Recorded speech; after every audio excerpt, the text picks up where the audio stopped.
नमस्कार, मी संदीप चव्हाण. सिटी नाऊच्या या विशेष कार्यक्रमात आपलं स्वागत. अर्थात आपण आता नुकतीच सर्वांनी भारत बांगलादेश ही मॅच पाहिली आणि आपल्या डोळ्यांचं पारणं फेडलं ते विराटच्या विराट खेळीनं. त्यामुळं बांगलादेशला नागिन डान्स नो चान्स, कारण भारताचा हा विराट चौकार आपण आत्ताच पाहिला. खरं तर ही जी मॅच आहे, या मॅच सुरू होण्यापूर्वीचा जो काही रागरंग होता की आपण याआधी बांगलादेशला हलक्यात घेऊ नये असे सगळेच जण प्रेडिक्ट करत होते. काल देखील आम्ही सिटी नाऊच्या माध्यमातून हा प्रोग्राम केला होता. पण यावेळी भारतानं मात्र त्यांना कोणत्याच प्रकारची संधी दिली नाही. मग त्यांची बॅटिंग असो किंवा बॉलिंग असो, प्रत्येक वेळी भारताने आपलाच वरचष्मा या संपूर्ण खेळामध्ये, या सामन्यामध्ये कायम राखला. आपण सगळ्यांनी जी विराटची खेळी पाहिली ना, ती खेळी नेमकी शतकीची खेळी जी होती तिथपर्यंत मी येऊन पोहोचतो. पण तत्पूर्वी फक्त निकाल काय लागला एवढंच एक मिनिटात सांगतो. खरं म्हणजे 256 धावांचं लक्ष बांगलादेशने आपल्यासमोर ठेवलं. मुळात बांगलादेशने टॉस जिंकला होता, त्यांनी बॅटिंग घेतली.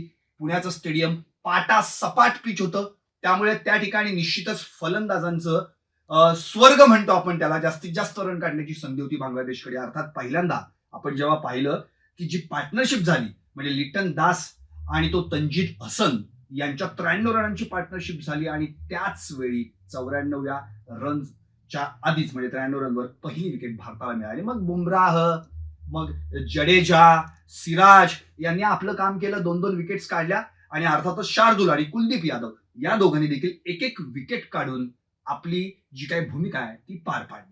256 धावांचं लक्ष, 256 धावा केल्या, 8 विकेट्स गेल्या आणि 257 रन आपल्याला करायच्या होत्या.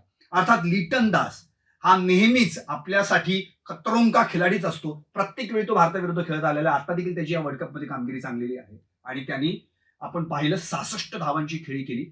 त्याच्याबरोबर जो त्याच्या सोबत म्हणजे पार्टनरशिप होती, तंजीद खान यांनी 51 धावांची खेळी केली. अर्थात दोघांची 2 अर्धशतकं त्यावेळी आपल्याला बघायला मिळाली. आणि नंतर जो महमदुल्ला आला होता त्यांनी तर जबरदस्त खेळी केली. शेवटच्या बॉलवर देखील त्यांनी 6 मारला. 250 रन होत्या.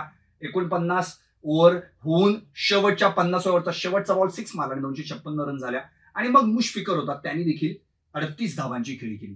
त्यामुळे आपल्यासमोर 256 धावांची जी काय तो धावा होत्या त्या उभ्या राहिल्या. आणि अर्थात या 256 धावांचं टार्गेट तसं भारतासाठी सॉफ्ट होतं, पण बांगलादेश टीम आहे, अर्थात त्यांच्याकडे बॉलर पण चांगले होते. हसन, मिराज, शोरीफुल, मुस्तफिकर असे सगळे बॉलर होते आणि अशा बॉलरचा सामना करायचा आहे. अर्थातच थोडंसं असं वाटलं होतं की कदाचित बांगलादेश आपल्याला स्पिननी चांगला अटॅक करू शकतो किंवा फास्टर बॉलर आहेत ते आपल्याला कुठेतरी अडचणी आणू शकतात, पण तसं काही झालेलं नाही. कारण की आपली जी पहिलीच जी ओपनिंग पार्टनरशिप होती ती देखील 88 रनची पार्टनरशिप झाली. नंतर त्या पार्टनरशिपमध्ये आपण पाहिलं गिल आणि रोहितने नेहमीप्रमाणे पुल, ड्राईव्ह, पीक आणि अतिशय उत्तम असे षटकार लगावले. 2 छक्के 7 चौके असं कळत त्यांनी अतिशय उत्तम अशी धावसंख्या उभारली. पण तो अर्धशतक पर्यंत जाऊ शकला नाही. 48 रनवर तो आउट झाला. गिल 53 खेळला. श्रेयस अय्यर जो चांगल्या मॅचमध्ये, मागच्या मॅचमध्ये देखील चांगला खेळला होता, त्यांनी 19 धावांची खेळी केली. आणि के.एल. राहुल क्या क्लास बॅटर आहे तो, त्यांनी विराटला साथ दिली आणि विराटचं विराट शतक होण्यासाठी शेवटपर्यंत तो त्याच्या सोबत राहिला. अर्थात विराटची ही विराट शतकी खेळी कशी झाली आणि विराटची एंट्री कशी झाली हे आपण सगळ्यांनी पाहिलेलं आहे. आठवतंय आपल्याला, 13वी ओव्हर होती. 13व्या ओव्हरचा पहिलाच बॉल होता. अर्थात त्या ठिकाणी रोहित शर्मा जबरदस्त फॉर्म मध्ये होता. हसनने बॉल टाकला, पहिलाच बॉल होता आणि त्यांनी रोहितने बरोबर पुल केला आणि 6 गेला. अर्थात असं वाटलं की आता जबरदस्त रोहित हसनला फोडून काढतोय की काय. दुसरा बॉल होता, परत त्यांनी तसाच बॉल टाकला. अर्थात तो शॉर्ट पिच होता आणि त्यांनी परत बॉल टाकल्यानंतर पुन्हा रोहितनी सेम अगदी तशीच ऍक्शन केली, पण त्या ठिकाणी फिल्डर होता आणि त्यांनी त्याचा कॅच घेतला. अर्थात रोहित आऊट झाला आणि मग एंट्री झाली अर्थातच विराट कोहली. ऑस्ट्रेलिया विरुद्ध 85, अफगाणिस्तान विरुद्ध 55, पाकिस्तान विरुद्ध 16 आणि आता किती खेळणार कोणास ठाऊक. शिवाय तो 26,000 रन पूर्ण होण्याच्या टप्प्यात देखील येणार होता. जर शतक झालं असतं तर 48वं शतक ठरणार होतं. आपल्याला माहिती आहे सचिन तेंडुलकरांची म्हणजे 49 शतक आहेत आणि आता तो त्यांच्या जवळपास आहे. अर्थात आणि त्याच्यानंतर मग रोहित शर्मा आणि बाकीचे सगळे आहेत. पण ही जी शतकी खेळी करण्यासाठी आज विराटचाच दिवस होता हे जणू काय आपण संपूर्ण मैदानात पाहिलं. आणि त्यात पुणेकर जर सोबत असतील तर चिअरअप होणारच. आणि पुणेकर विराट आल्या आल्याच सगळेजण विराट विराट कोहली कोहली असं म्हणत रोहित हे नाव बाजूला पडलं आणि विराट हे नाव त्यांच्या मुखावर आलं. विराट आल्या आल्या त्यांनी 2 रन धावून काढल्या.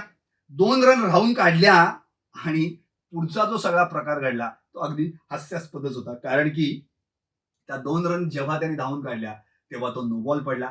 नो बॉल पडल्यानंतर विराटला अर्थातच फ्री हिटची संधी मिळाली. विराटनी त्याच्यावर 4 मारला. अर्थात तो जो 4 मारला तोही नो बॉल मारला. परत फ्री हिट मिळाली. मग विराटनी 6 मारला आणि मग नंतर 1 रन धावून काढली. हसनला 21 धावा कुठल्या अक्षरशः विराटने त्या ओव्हरमध्ये. आणि तिथूनच विराटचा फॉर्म पुन्हा एकदा तो फॉर्मात आहे आणि तो जबरदस्त खेळी करणार हे समोर आला. अर्थात त्याच्यासोबत जी खेळी खेळत होता तो गिल होता. 53 रन करून गिल आउट झाला आणि गिल देखील आता उत्तम फॉर्मात आहे. त्याच्या नंतर श्रेयस अय्यर आला. त्याने देखील विराटला साथ दिली. करता करता करता करता श्रेयस 19 रनवर आउट झाला आणि आता मात्र परत आला तो के.एल. राहुल.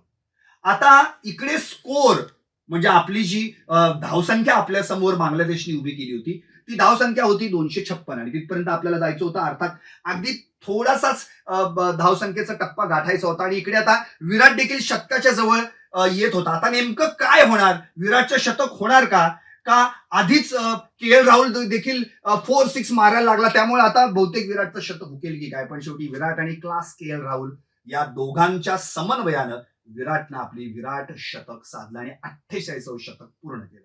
अर्थात ती ओव्हर होती 41वी. या 41व्या ओव्हरमध्ये विराट 92 रनवर होता. आता प्रश्न पडला होता की काय होणार. इकडे स्कोर तर जवळ आला होता आणि विराटला देखील 8 रन्स हव्या होत्या. आता करायचं काय? पहिला बॉल आला. अर्थातच पहिला बॉल डॉट होता. डॉट गेला.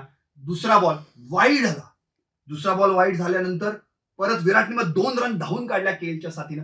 नंतर परत डॉट बॉल. परत 2 रन धावून काढल्या. परत डॉट बॉल आणि मग 1 रन. अर्थात परत विराट स्ट्राईकवर आला. आता विराट होता 97 रनवर आणि 42वी ओव्हर होती. 42 ओव्हरचा पहिला बॉल डॉट बॉल गेला. दुसरा बॉल डॉट बॉल गेला. पण जो पहिला बॉल होता तिथे कॅरेल बोरो नावाचा जो अंपायर होता त्या अंपायरनं तो व्हाईट बॉल असूनही त्याकडे दुर्लक्ष केलं. अर्थात याच वेळी विराटचं शतक सोपं होणार होतं हे क्लिअर होतं.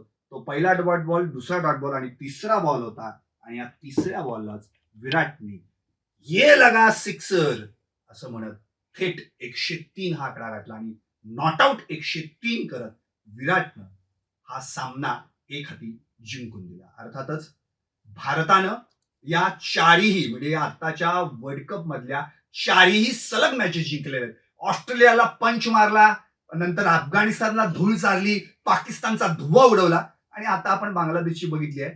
नागिन डान्स नो चान्स, संधीच दिली नाही. 7 विकेटनी आपण हा सामना जिंकला. पण जाता जाता एक महत्वाचं आहे. तिकडे न्यूझीलंड अजूनही गुणतालिकेत पहिल्याच क्रमांकावर आहे आणि यांचं रन रेट आहे. दुसऱ्या क्रमांकावर भारत आहे. तिसऱ्या क्रमांकावर साऊथ आफ्रिका आहे. अर्थात नेदरलँडने त्यांचा कसा धुव्वा उडवला आपण पाहिलेला आहे. आणि चौथ्या क्रमांकावर पाकिस्तान जो आपल्याकडून हारला आहे त्यामुळे थोडासा दुःखात आहे. आता उद्या ऑस्ट्रेलिया आणि पाकिस्तान यांची मॅच होणार आहे. त्यामुळे ऑस्ट्रेलियाला सुद्धा जिंकणं जरुरीचं आहे, पाकिस्तानला देखील जिंकणं जरुरीचं आहे. तो मोमेंटम टिकवणं गरजेचं आहे.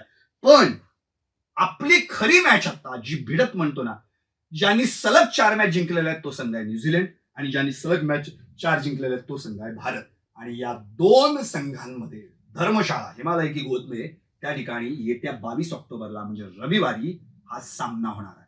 त्यामुळं या दोघांमध्ये सलग 5 मॅच जिंकणारा संघ कुठला ठरणार आहे का एका. आणि अर्थात जो जिंकेल तो 5 सलग मॅच जिंकलेला असेल आणि एकाचा जो काही अजिंक्य चौकार आपण आता जो मारलेला आहे दोन्ही टीमनी तो ब्रेक होणार आहे. त्यामुळे आता नेमकं धर्मशाळेत काय होणार. विराट पुन्हा एकदा आपली खेळी करणार आणि सचिन तेंडुलकरच्या खेळी बरोबर शतकीय खेळी बरोबर तो 49-49 असं टायप करणार का. रोहित आपल्या चौकार आणि षटकारांनी पुन्हा एकदा तुमची आमची सर्वांची मनं जिंकणार का. आणि बुमराह, जडेजा, कुलदीप यादव, सिराज हे एकदा पुन्हा आपल्याच बॉलिंगच्या साह्याने सळो की पळो करून सोडणार. कारण आठवतंय तुम्हाला 2019चा विश्वचषक सेमीफायनल मध्ये याच न्यूझीलंडने आपल्याला हरवलं होतं. धोनीचा तो रनआउट अजूनही आपण ते आठवलं की आपल्याला नकोस वाटतं. आता तोच वचपा काढण्याची संधी आहे. त्यामुळं तयार राहा. आम्ही सगळेच तुमच्या सोबत आहोत.